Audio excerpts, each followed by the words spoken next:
Salam sehat, sobat setia saudara seiman. Kembali bersama saya pada kesempatan kali ini, saya ingin membagikan apa itu konsentrasi dan apa pula itu kontemplasi.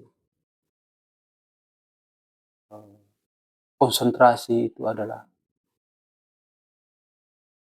latihan kita untuk melatih kemampuan akal, jiwa atau pemikiran kita agar lebih fokus terhadap sesuatu hal, masuk membaca firman Allah yang tertulis di Alkitab. Sementara kontemplasi adalah latihan kita untuk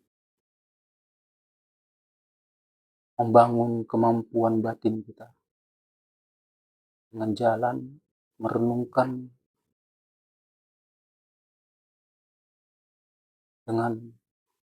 dengan jujur apa maksud firman Tuhan. Jadi di sini saya mengutip dari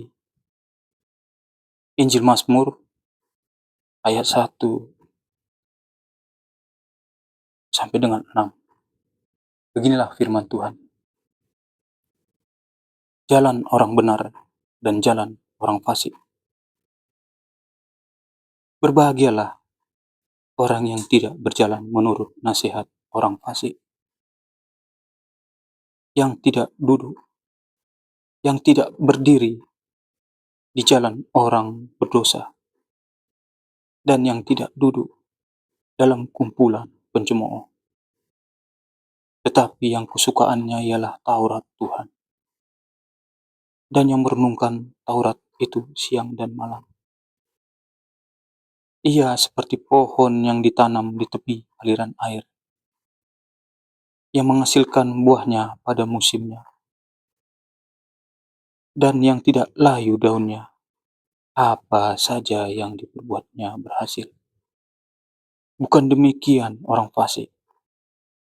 Mereka seperti sekam yang ditiupkan angin.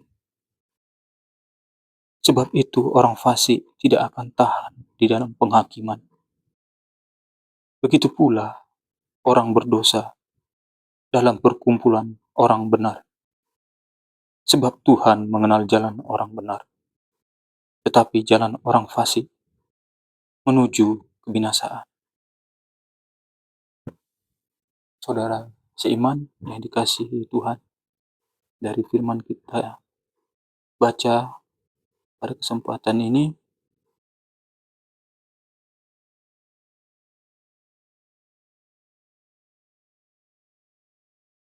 ada pengajaran pada kita agar kita berhati-hati dalam melangkah. Jangan kita mengikuti kemauan orang fasik, dan jangan pula kita berdiri di jalan orang berdosa, dan jangan kita gemar pada para penipu dan pencemooh. Jangan menyerahkan diri kita kepada penipuan, tapi baiklah kita introspeksi diri. Jangan kita membenarkan diri di hadapan Tuhan, tapi sebaiknya kita sangkal diri. Belajar kita mengenal firman Tuhan. Gemar kita membaca Taurat Tuhan. Pada sesungguhnya, takut akan Tuhan adalah permulaan hikmat dan pengetahuan. Tetapi orang bodoh menghina hikmat dan didikan. Jadi di sini setelah kita tekun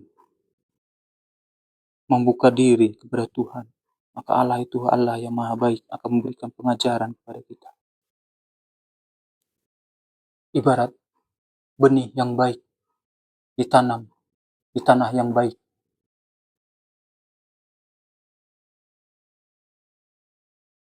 Seperti pohon yang ditanam di tepi aliran air yang akan menghasilkan buahnya pada musimnya dan tidak layu daunnya. Apa saja yang dibuatnya berhasil. Demikianlah firman Tuhan. Orang beriman itu ibarat benih yang baik ditanam di tanah yang baik, di tepi aliran air, cukup sinar matahari. Akarnya mengaliri nutrisi unsur hara dari tanah, dahannya, ranting-rantingnya, bahkan sampai ke ujung daun-daunnya. Dan daun-daunnya dengan kandungan zat hijau daun klorofilnya melakukan fotosintesis oleh karena sinar matahari yang diberikan Allah. Dan pada waktunya akan berbuah. Berbuah, maksud Tuhan di sini adalah berbuat. Orang benar dan orang beriman itu akan berbuat pada musimnya. Dia akan bekerja keras dengan tangannya, dengan tenaganya, dengan pikirannya. Tetapi dia tetap menghindarkan diri dari penipuan. Sungguhnya itulah orang-orang yang dicintai Tuhan. Demikianlah dalam kesaksian kasih karunia kali ini kiranya bermanfaat bagi saudara seiman. Kasih karunia Kristus dan damai sejahtera menyertai kita dari Dia yang ada, yang sudah ada, dan yang akan datang. Allah yang Maha Kuasa.